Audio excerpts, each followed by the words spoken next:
Hi guys, ako nga pala si Michael John J. Bailosis, and for my semestral project, ang pinili kong character ay isang character na hindi lang kilala sa lakas kundi sa kanyang matibay na paninindigan, si Roro Noa Zoro. Hindi siya perpektong tao, hindi siya laging nananalo at hindi rin madali ang kanyang landas ng tinatahak niya. Pero sa kabila ng lahat, pinipili niyang bumangon ulit. Pinili kong i-represent si Zoro dahil sa totoong buhay, hindi rin madali ang pangarap natin. May mga araw na mapapagod ka, may mga pagkakataon na iisipin mong sumuko na lang, at may mga tao na hindi naniniwala sa kakayahan mo. Pero tulad ni Zoro, natutunan ko ang tunay na lakas ay hindi nasusukat sa kung gaano kakalakas sa simula, kundi sa kung gaano katatag na ipagpapatuloy ang laban kahit nahihirapan na. Si Zoro ay simbolo ng disiplina, sakripisyo at walang hanggang determinasyon. At iyon ang gusto kong ipakita na kahit hindi ako perpekto, kahit mabagal ang progreso ko, patuloy pa rin akong lalaban para sa pangarap ko. Dahil para sa akin, ang pagiging tunay na malakas ay yung hindi sumusuko kahit gusto mo nang sumuko. So dito, nagpe-prepare na ako ng aking susuotin sa aking costume.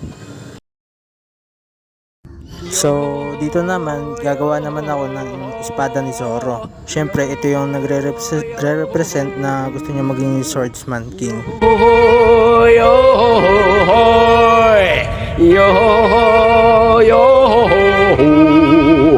Binkusの酒を届けに行くよ海風気任せ波任せ潮の向こうで夕日も騒ぐ空にゃ輪をかく鳥の歌さよなら港 So dito naman, nagugupit ako ng telong kulay green panlagay sa bewang at dun sa braso.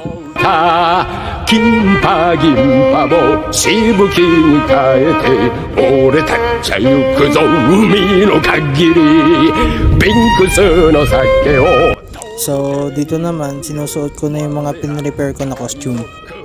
割ってく波を枕にねぐらは船よ帆に張ったにけたってはどっくろ嵐が来たぞ千里の空に涙ほど乗せてくれんのかこのまま連れてってもらいましょう Dito naman, sinusuot ko na yung bonnet na itim ni Zoro.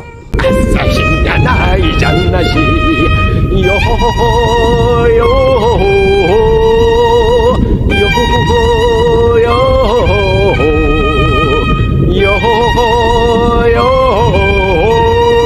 At ito na ang aking final look ng Roro Zoro. Hindi ako titigil hanggat hindi ko naaabot ang pangarap ko. Kahit ilang beses pa akong madapa, pipiliin kong bumangon at lumaban. Kung may pangarap ka, huwag mong tatalikuran dahil sa huli, ang hindi sumusuko ang tunay nagtatagumpay. Roro Noa Zoro! 足はばっけいエンマ